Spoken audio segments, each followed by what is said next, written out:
Hello दोस्तों, आप सभी का एक बार फिर से स्वागत हमारे इस चैनल पे। आज हम लोग बात करने वाले हैं परागण क्या है और पर परागण से आप क्या समझते हैं और स्वपरागण। ये परागण जो है परागण क्रिया के दो प्रकार होते हैं। तो पहला है पर परागण और दूसरा है स्वपरागण। तो परागण क्रिया का ही दो प्रकार है, पर परागण और स्वपरागण। तो हम पहले समझते हैं कि परागण किसे कहेंगे। तो परागकणों का परागकोश से वर्तिकाग्र तक पहुंच जाना या फिर जाना परागण कहलाता है। तो पहले परागकण समझते हैं। तो देखिए, परागकण जो फूलों में एक चिपचिपा पदार्थ होता है उसे क्या कहते हैं? परागकण कहते हैं। और वो होते हैं नर पार्ट में। नर पार्ट आप देख पा रहे हैं जो चारों तरफ दिखाई पड़ रहे हैं आपको, फूल के चार तरफ चार ठो। तो ये होते हैं नर पार्ट। तो ये नर पार्ट से जब मादा पार्ट में जाता है, मादा अंग में, तो इसको जो जाने की जो क्रिया होती है नर पार्ट से मादा पार्ट में, इसी को परागण कहते हैं। अब हम ये देखते हैं कि ये जो परागकण होते हैं ये परागकोश से वर्तिकाग्र तक जाएगा कैसे। अब आप यहाँ पे ये देख सकते हैं कि जो परागकण होते हैं उनको परागकोश से जो वर्तिकाग्र तक का जो स्थानांतरण का क्रिया है उसको परागण कहते हैं। तो ये यहाँ परागकोश से वर्तिकाग्र तक जाएगा कैसे? तो देखिए, ये हवा के माध्यम से भी जा सकता है। तो मतलब अगर तेज हवा बहे तो ये जो पुंकेसर वाला जो पार्ट होता है, जो नर पार्ट होता है, वो मादा पार्ट में जाके लग जाएगा। तो इसमें इससे भी जाके पहुँच सकता है। पानी के माध्यम से भी पहुँच सकता है।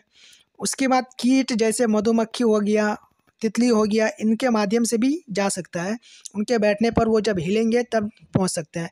और एक फूल से जब दूसरे फूल में जाके बैठेंगे तो एक फूल का जो परागकण होता है वो दूसरे फूल के वर्तिकाग्र तक पहुंच जाता है। तो आप समझ गए कि किन किन माध्यमों से परागकण जो होते हैं वो परागकोश से वर्तिकाग्र तक पहुँचते हैं। अब हम समझते हैं कि पर परागण किसे कहते हैं। अब हम बात करते हैं पर परागण क्रिया के बारे में। तो पर परागण क्रिया क्या है या फिर इसके कितने प्रकार होते हैं, इस बारे में बात करते हैं। तो देखिए, उभयलिंगी जो पुष्प होते हैं, मतलब जिसमें नर और मादा दोनों जनन अंग होते हैं, ठीक है। तो उन पुष्पों में नर और मादा दोनों जनन अंग होते हैं, एक साथ होते हैं। लेकिन अगर उसमें दूसरे पुष्प से आए हुए परागकणों द्वारा परागकण क्रिया होती है उसको क्या कहते हैं? पर परागण कहते हैं। मतलब दूसरे फूल से दूसरे फूल तक, इसको हम फिगर के द्वारा समझते हैं। अब आप यहाँ पे देख सकते हैं जो पर परागण क्रिया होती है वो किस प्रकार से होती है। जैसे कि यहाँ पे आप देख पा रहे हैं एक फूल है और यहाँ पे दूसरा फूल है। तो एक फूल से जो यहाँ पे परागकोश है, इस परागकोश से जो परागकण होता है, ये मधुमक्खी जो है, मधुमक्खी इस फूल में बैठा था। बैठने के बाद वो इस फूल से जब उड़ के जाता है दूसरे फूल में, तो ये जब बैठा था तो इसके शरीर में ये जो परागकण थे वो लग गए थे।